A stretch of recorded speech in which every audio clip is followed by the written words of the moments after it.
So I have the great pleasure of talking with Kenn Jones here about his musical career, particularly in the jazz area, and I'm going to find out some things I don't know about Kenn, so I'm really looking forward to this. Fire away. And the first question is, and you're probably pretty predictable, is there a music background in your family, and how did you get into playing music, Kenn? Well, my mother played piano, and she did for a while apparently play in a small dance band. She always wanted me to play saxophone, but when I was about 15, I think, my father promised to buy me a saxophone if I passed my intermediate.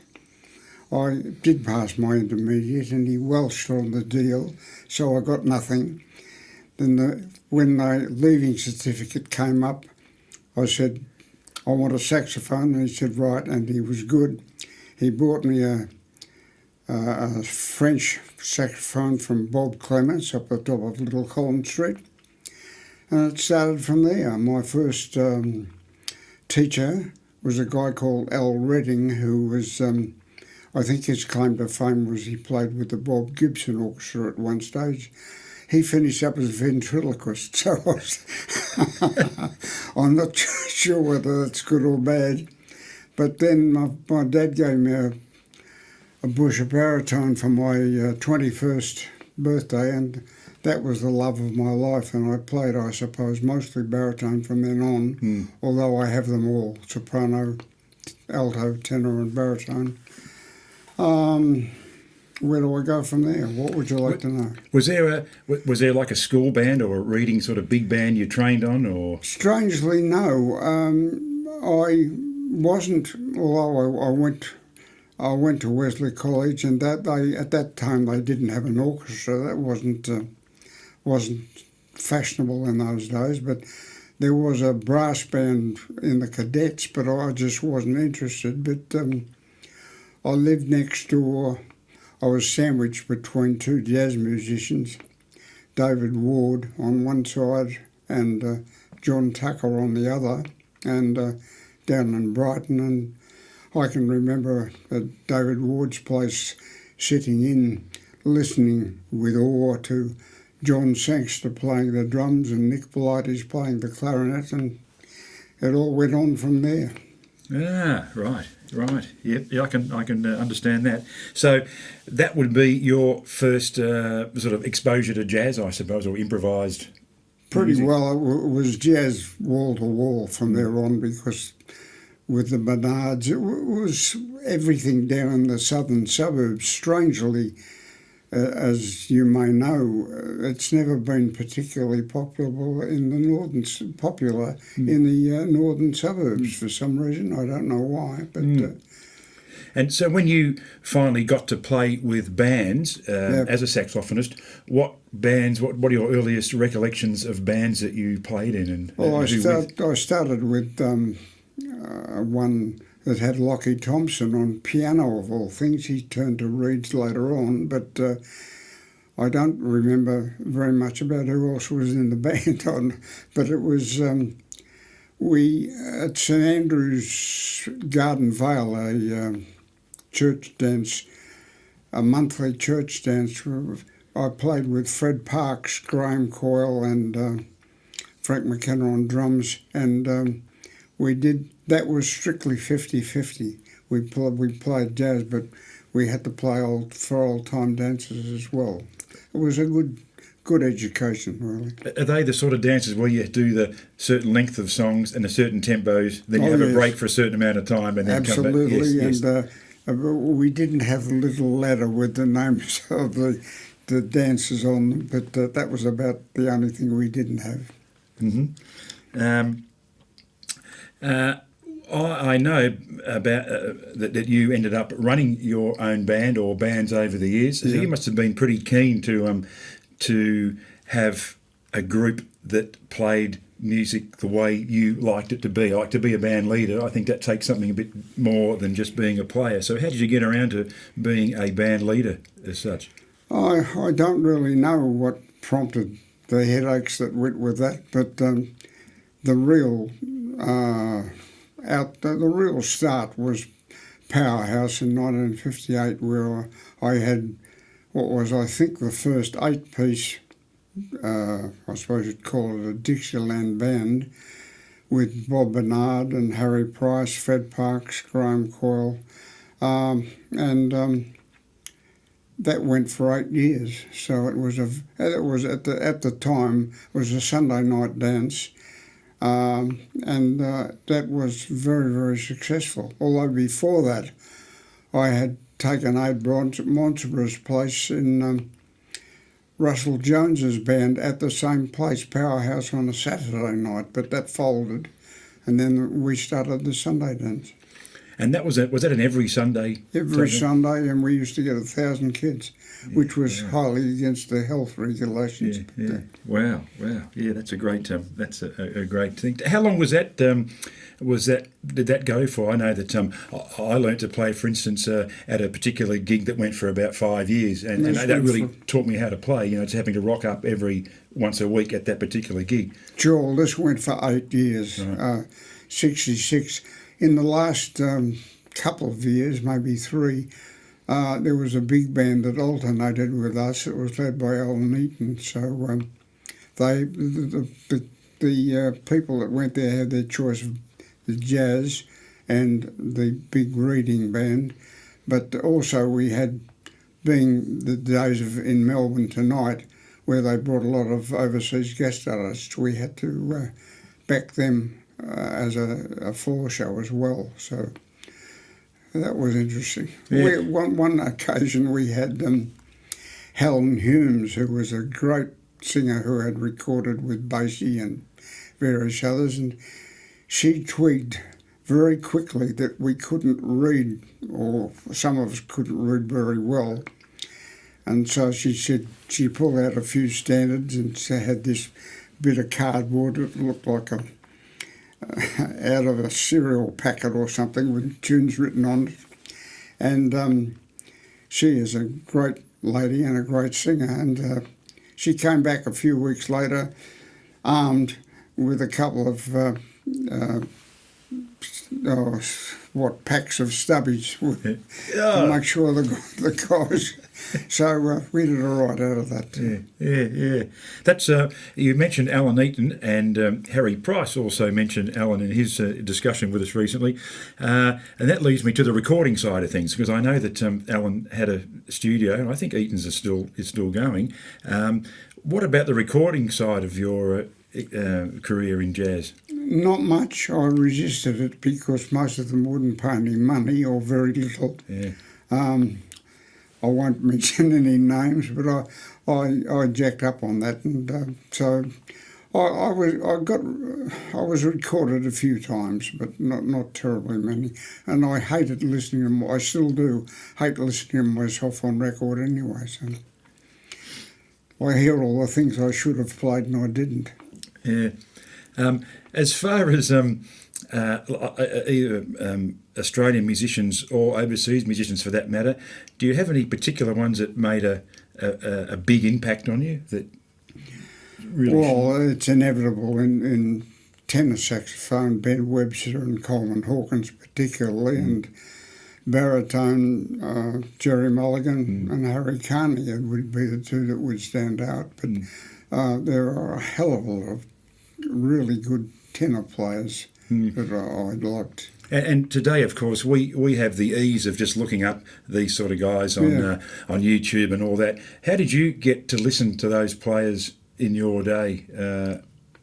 Well, we fossicked around, managed to get records. Sometimes some of the guys bought a couple from overseas, but mostly we'd plague the record shops and get the right ones. John Tucker had a fantastic collection of 78s, which I believe he lost in the Aries Inlet fires. He had them all stored in his holiday home, and they burned, unfortunately.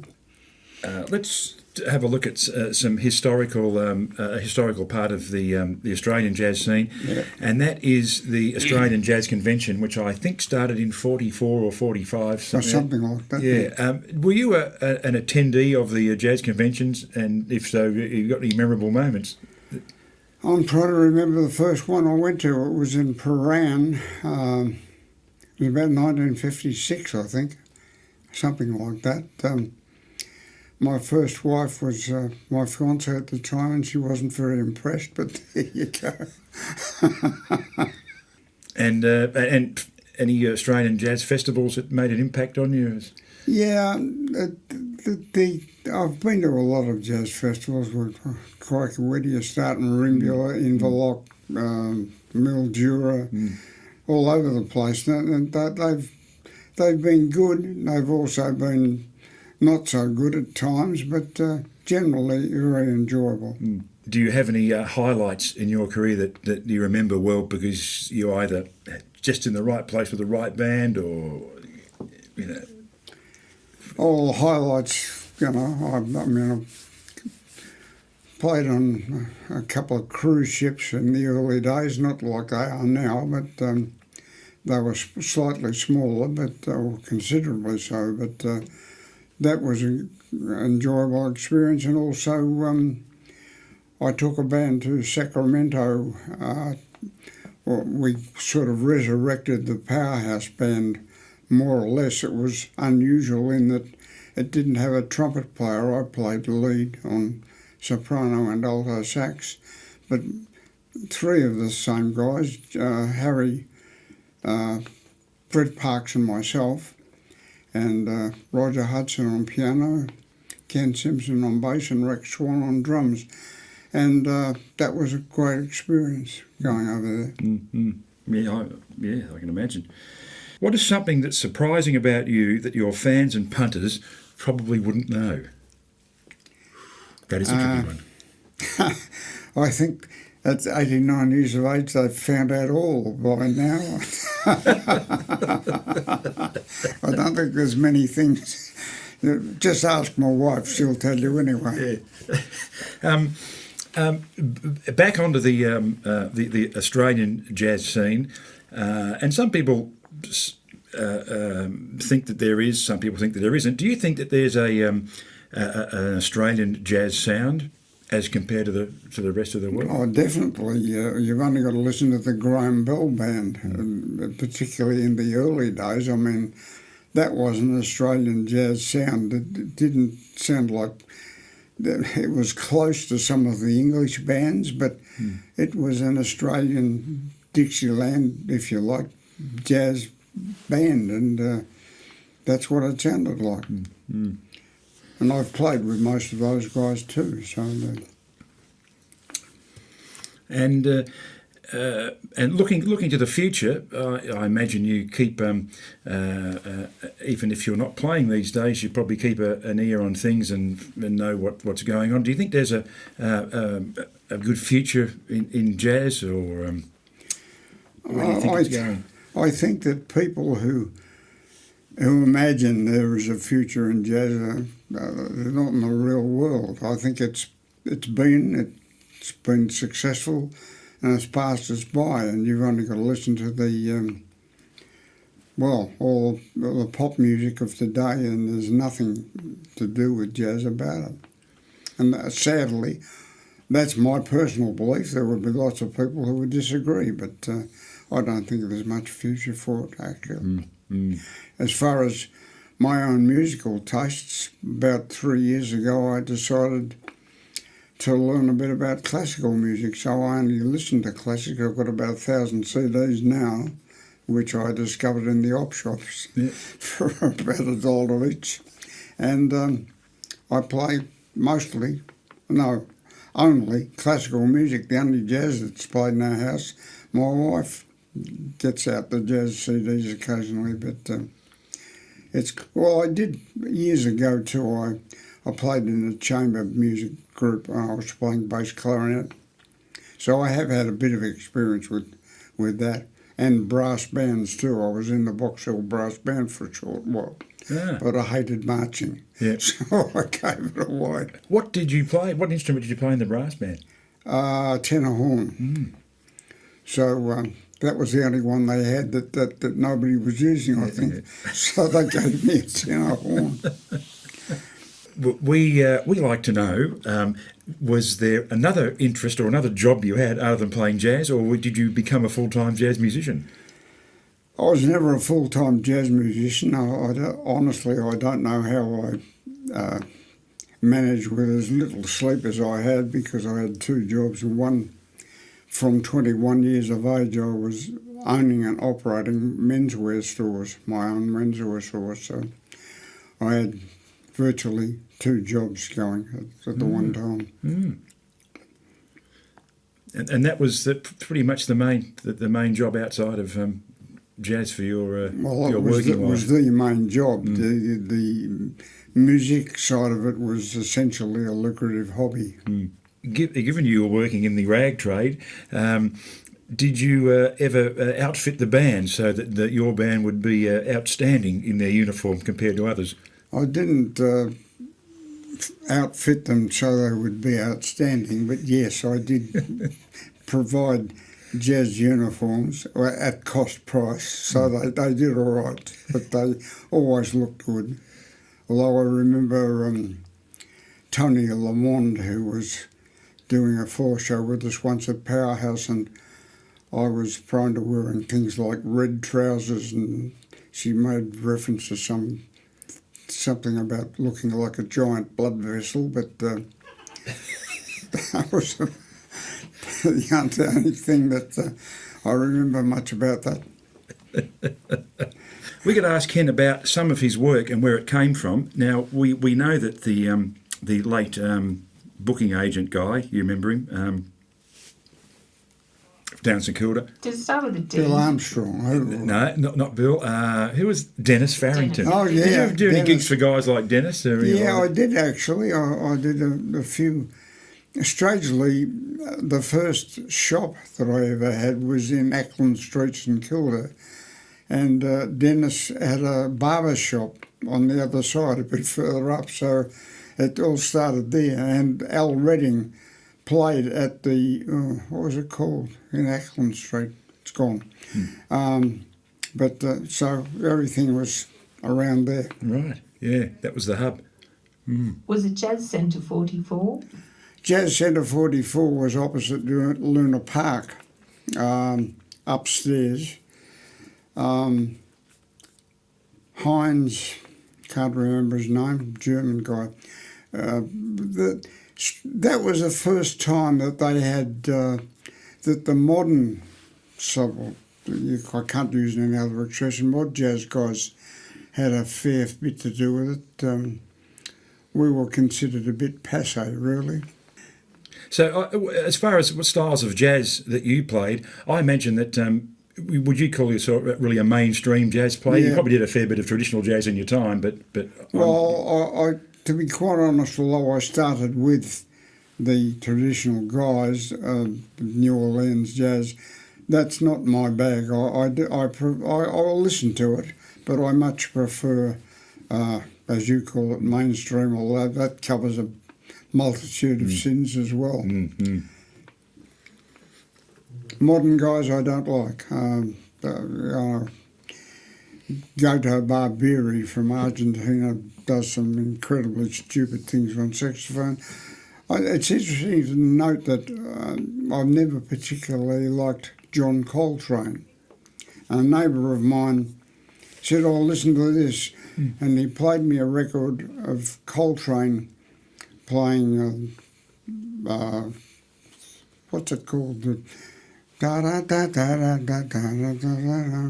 These foolish, no, doesn't matter.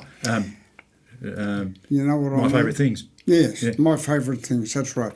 He played. He said, "Listen to this," and it seemed to go on forever. And I'll swear to God that Coltrane got a sound out of soprano that I've been trying for years not to get. Yeah. And I just don't like it. So that's personal taste. It wasn't a rock and roll band, actually. It was a rather boring Dixieland type band at a pub. And I don't know how I got asked to sit in on tenor, but I sat at the back and decided to boot them along. And the whole thing lifted about 6 feet into the air and had they just needed some experienced backbone to get into it, and I'll never forget that. The whole pub was rocking by the time I'd finished. Yeah. So, as you mentioned, you're a player of all the reed instruments. Yeah. Do you reckon you played a bigger percentage on one particular instrument, or fairly even across the board? Well, I played tenor because when I picked it up first, I borrowed one in Brisbane once, and I loved what was happening. But baritone, as I said before, my father gave to me at my 21st, and I bought a new one in Hong Kong in '66, and 1962 it was, and that was the love of my life. One of the reasons I didn't play alto was that the blokes in the Powerhouse band didn't like my alto playing, so I stopped. But I play a bit of that, and soprano, of course. Mm-hmm. Well, that's terrific. Thank you very much for coming up and having a chat and telling us a bit about your involvement in jazz. Thank you for having me.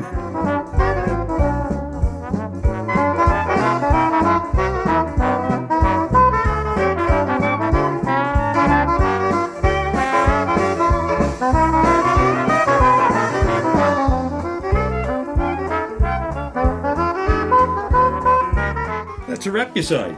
I see. Right. Jolly good. Oh no, we forgot to press all the record buttons. Oh, yeah, that old chestnut. Oh, yeah, right. And we're going to start again.